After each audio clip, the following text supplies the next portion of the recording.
Bom dia, eu vim falar um pouco sobre o livro de Adam Smith, A Mão Invisível, o capítulo 1, a divisão do trabalho. O efeito da divisão do trabalho, ela veio pelo progresso na capacidade de produção e pela forma de como ela é conduzida.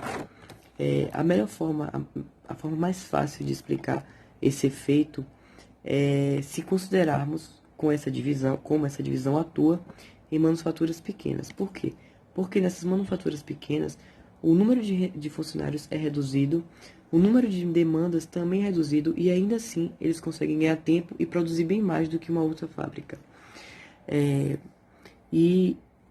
Essa divisão ela é dividida em setores, onde cada setor tem sua tarefa específica, né, sua atividade específica.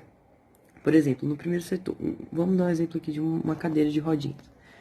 No primeiro setor, eles fazem as rodinhas. No segundo, eles fazem a cadeira. No terceiro, eles fazem a perna da cadeira. No quarto, eles juntam tudo e terminam a cadeira. Então, no primeiro setor, somente serão feitas as rodinhas. No segundo, somente a cadeira. No terceiro, somente a perna. E no quarto, só montar. Entendeu? Cada um tem atividades específicas. É isso. Valeu.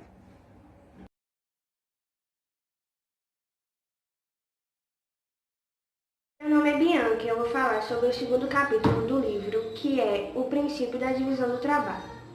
Bom, a divisão do trabalho, da qual deriva de várias vantagens, não é um efeito de qualquer sabedoria humana. Tem como intenção a riqueza geral daquilo que propicia, mas, consequentemente, não tem a visão tão ampla da utilidade de permutar, escambar e trocar uma coisa por outra. Bom, de uma maneira mais fácil de se entender, a divisão do trabalho é a organização de tarefas em sua determinada função. Por exemplo, você só vai produzir um copo, a outra pessoa só vai produzir o caderno e você não vai interferir na produção da outra. Bom, o livro deixa bem explícito que a divisão do trabalho não está atrelada no mundo animal, pois você nunca viu um cachorro tendo uma troca justa de um osso com outro animal. Já com o humano, isso está a todo momento, pois o humano não vai ter tempo para isso e vai depender sempre do outro ser humano. Ou seja, ele precisará sempre da assistência e da cooperação. O livro traz uma questão também interessante, onde ele diz que a diferença dos talentos naturais entre duas pessoas é na realidade menor do que imaginamos. E quando amadurecida, as diferenças os talentos diferentes que aparecem para distinguir diversas profissões do homem, na verdade, não está atrelado tanto à causa da divisão do trabalho, mas sim o efeito. Os efeitos dessas vocações não contribuem para a melhor satisfação e convivência dos animais.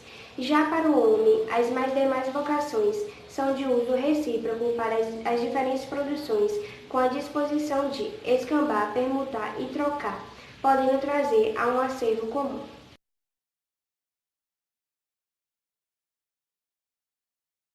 Pouco sobre o sistema mercantil. Primeiro, para a gente entender o que é o sistema mercantil, a gente precisa entender um pouco de política econômica. A política econômica se baseia em dois objetivos distintos. O primeiro objetivo é trazer um resultado econômico positivo para o Estado e o resultado econômico positivo para as pessoas. E o sistema mercantil se baseia em dois alicerces: o alicerce do comércio e o alicerce do capital. O alicerce do comércio está relacionado a um comércio forte. Quando um país, uma nação, ela tem uma exportação e importação equilibrada, então esse país ou essa nação se torna forte em seu comércio. Ou seja, as pessoas elas vão investir no comércio, o comércio vai ter um olhar positivo, ela vai conseguir produzir, exportar e adquirir capital, adquirir mais riquezas, e também a importação dela vai ser necessária, não vai ser uma importação que é tão elevada, então ela não vai ter déficit. Já o capital está relacionado ao valor que esse capital tem, ou seja, tem que ter um equilíbrio também com relação à moeda. A moeda de um país ela não pode ser distribuída em massa, mas também não pode ser tão escassa. Ela tem que ter um equilíbrio. Outro ponto muito importante para destacar sobre o alicerce do comércio é que quando o comércio ela é livre para exportar e livre para receber também a mercadoria, receber outras mercadorias para vender em sua nação, em seu país, o comércio cresce. Ou seja, é bom que o país ou a nação que é liberal, que é capitalista, ela tenha um comércio livre, para que assim possa crescer em sua economia. Um ponto importante para destacar sobre o capital é que a quantidade de moeda circulante na nação, no país, tem que ser equilibrada à quantidade de vendas das mercadorias. E algo importante a ser falado é que um país ele tem que ter as suas riquezas guardadas. Não tem que só exportar as suas riquezas. Tem que ter como uma espécie de seguro, como se a sua riqueza tivesse assegurado. Por exemplo, se caso não der certo, tem aqui a riqueza guardada. Ou seja, resumindo tudo o que falei, para uma nação ela ter esses princípios básicos da mercadoria, ela precisa ter esses dois alicerces em alta. Ou seja, a moeda e o dinheiro não tão valorizado, mas não tão desvalorizado, ou seja, bem circulado em proporção às vendas e mercadorias, e o comércio forte e aberto para outras nações poderem importar e também fazer exportações bem equilibradas, ou seja, tudo tem que ser equilibrado, não pode ter nem tanto nem muito. Exportar e adquirir capital, adquirir mais riquezas, e também a importação dela vai ser necessária, não vai ser uma importação que é tão elevada, então ela não vai ter déficit. Já o capital está relacionado ao valor que esse capital tem, ou seja, tem que ter um equilíbrio também com relação à moeda. A moeda de um país ela não pode ser distribuída em massa, mas também não pode ser tão escassa. Ela tem que ter um equilíbrio. Outro ponto muito importante para destacar sobre o alicerce do comércio é que quando o comércio ela é livre para exportar e livre para receber também a mercadoria, receber outras mercadorias para vender em sua nação, em seu país, o comércio cresce. Ou seja, é bom que o país ou a nação que é liberal, que é capitalista, ela tenha um comércio livre, para que assim possa crescer em sua economia. Um ponto importante para destacar sobre o capital é que a quantidade de moeda circulante na nação, no país, tem que ser equilibrada à quantidade de vendas das mercadorias. E algo importante a ser falado é que um país ele tem que ter as suas riquezas guardadas. Não tem que só exportar as suas riquezas. Tem que ter como uma espécie de seguro, como se a sua riqueza tivesse assegurado. Por exemplo, se caso não der certo, tem aqui a riqueza guardada. Ou seja, resumindo tudo o que falei, para uma nação ela ter esses princípios básicos da mercadoria, ela precisa ter esses dois alicerces em alta. Ou seja, a moeda e o dinheiro não tão valorizado, mas não tão desvalorizado, ou seja, bem circulado em proporção às vendas e mercadorias, e o comércio forte e aberto para outras nações poderem importar e também fazer exportações bem equilibradas, ou seja, tudo tem que ser equilibrado, não pode ter nem tanto nem muito.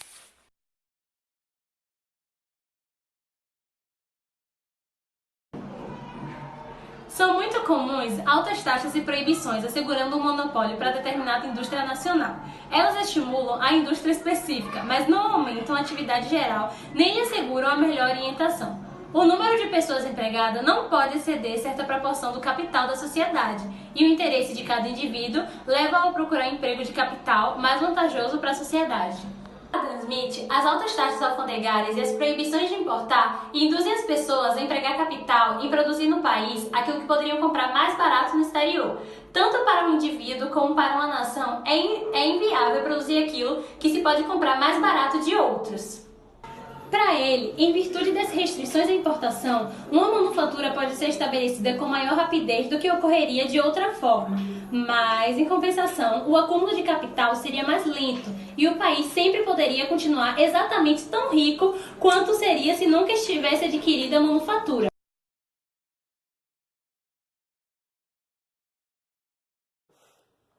Tá bom. vou falar sobre as exceções extraordinárias, que é o capítulo 5 do livro de Adam Smith. Então ele começa esse tópico falando que ele vai dividir em duas partes. A primeira parte vai ser ele olhando pela visão do monopólio, e a segunda parte vai ser ele olhando por uma visão mais preconceituosa, nacionalista e animada, vamos dizer assim.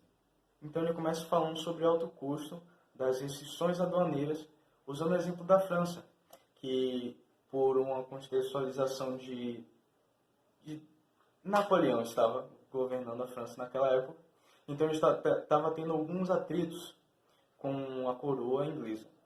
De qualquer forma, por um tratado chamado Tratado de 1696, eles colocavam 25% da taxa em cima de qualquer produto, seja o vinho, seja o conhaque e etc. Então, ele critica isso, dizendo que acaba, querendo ou não, acaba dificultando a venda desses produtos.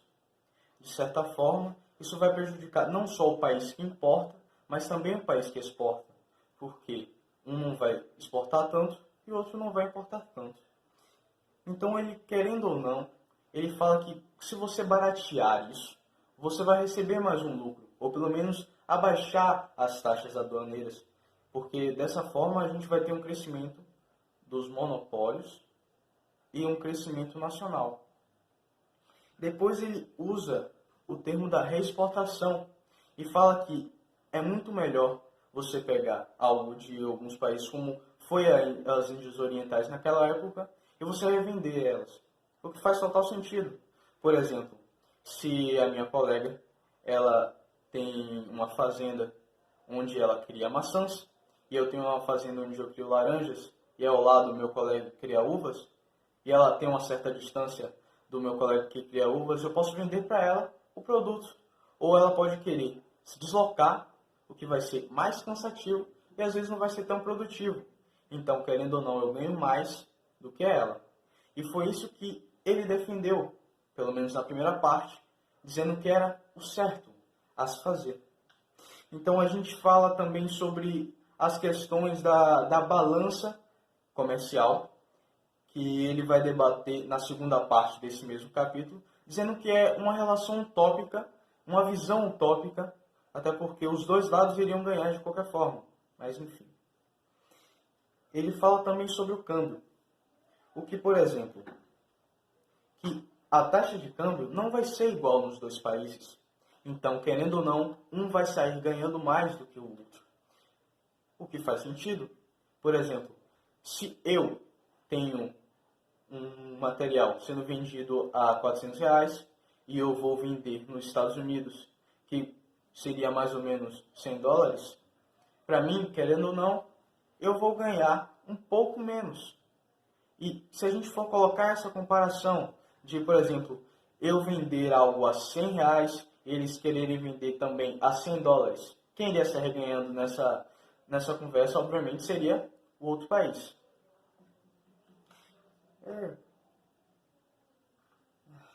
Jesus. Na segunda parte do mesmo capítulo, Adam Smith revela-se contrapor contra a própria teoria que foi iniciada. Então, ele critica a questão da balança comercial. Chega a dizer que, pode-se dizer que ele diz que é uma falácia lógica. Até porque, se a balança estivesse totalmente equilibrada, não existiria uma perca de dinheiro. Por exemplo, se a minha colega vende maçãs e eu vendo laranjas, e nós dois vendemos pelo mesmo preço os nossos materiais. Então não existiria nenhuma perda, nenhum ganho para nenhum dos lados. O que não faz sentido de uma certa forma, até porque o comércio e o ponto de vista liberal é para haver e reaver os sentidos do lucro para si. Querendo ou não, vai haver um monopólio de certa forma. Mas enfim. E ele fala que não existe a questão de pender para um lado, até porque os dois lados sempre vão ganhar com uma troca, seja ela favorecendo, em total favorecendo para um lado, não existe como pender e ter um ganho de lucro vetorial para um lado só e o outro simplesmente perder. Então ele fala sobre a questão do comércio e a visão dos outros países, aqueles que eles comerciam. Então, se eu faço um comércio com um outro país e eu vejo o crescimento comercial, o crescimento econômico, social, sociopolítico e etc. dele, querendo ou não, vai existir uma, vamos dizer, inveja. Então, eu vou ter um pé atrás e vou poder sempre pensar, e se houver uma guerra, o que vai acontecer?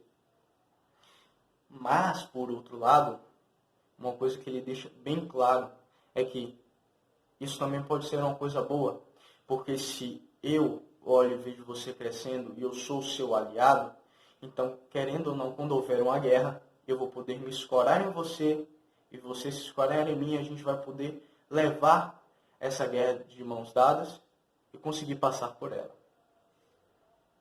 E ele, perto do final, critica o monopólio e diz que as pessoas burras que foram e seguiram aqueles que monopolizavam as coisas, chega a ser um pouco interessante ler isso em um livro liberal, porque a maioria das pessoas acredita, faz uma ligação total do liberalismo com o capitalismo, não que não exista, mas, enfim, de qualquer forma.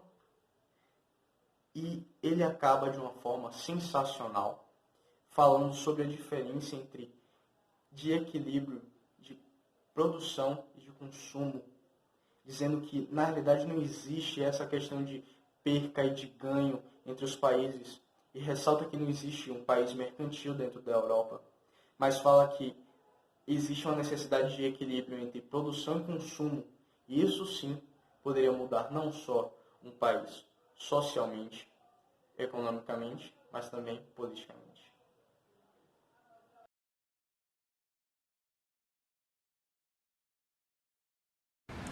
De acordo com Adam Smith, era necessário haver uma representação da agricultura como a principal fonte de riqueza de um país. Os filósofos franceses acreditavam que a agricultura era a principal fonte de riqueza de um país. Eles dividiam os responsáveis pela agricultura em três classes. A primeira classe era o dos proprietários de terra, a segunda era a classe dos lavradores, arrendatários e trabalhadores rurais, as quais eles chamavam de classe produtiva, enquanto a terceira era formada por artesãos, manufatores e comerciantes, que eles eram chamados de classe não produtiva. A maior forma comercial de todas as nações seria o comércio entre a cidade e o campo, onde o campo vende matéria bruta ou matéria-prima para a cidade, e a cidade constrói uma subsistência. Os habitantes da cidade obtêm do campo o produto bruto que constitui os materiais para o seu trabalho. Eles pagam por esse produto bruto, enviando de volta ao campo certa porção dele manufaturada e preparada para uso imediato. Quanto maior for o preço do produto manufaturado no mercado, menor vai ser o preço do produto agrícola, fazendo assim a desvalorização da agricultura. Portanto,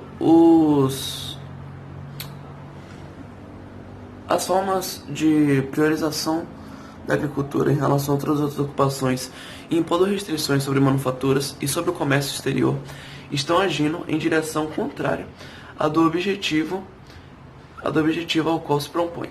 Indiretamente estão desestimulando aquela espécie de atividade que pretendem promover, até certo ponto. Talvez ele saindo com isso.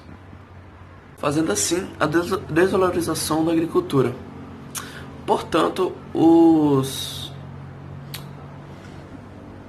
as formas de priorização da agricultura em relação a todas as outras ocupações e impondo restrições sobre manufaturas e sobre o comércio exterior estão agindo em direção contrária à do objetivo ao qual se propõe.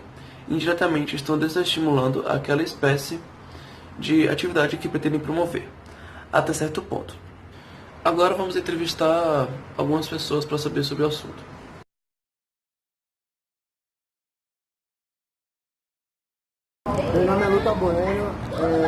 que eu sei do setor primário, secundário e terciário é a maneira que as coisas são produzidas, como elas chegam até o revendedor e de que maneira elas chegam.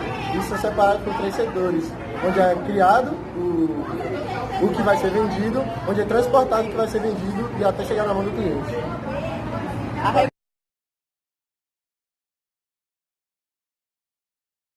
Instituição,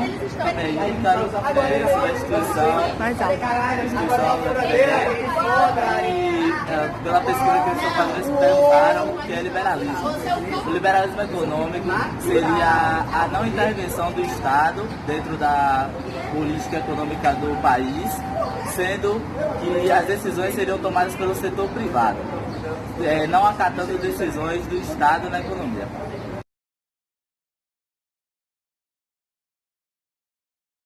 Meu nome é Matheus, sou do terceiro ano B e o sistema mercantilista é baseado no desenvolvimento do país, baseado em metais preciosos, ouro, prata, diamante, e é isso aí.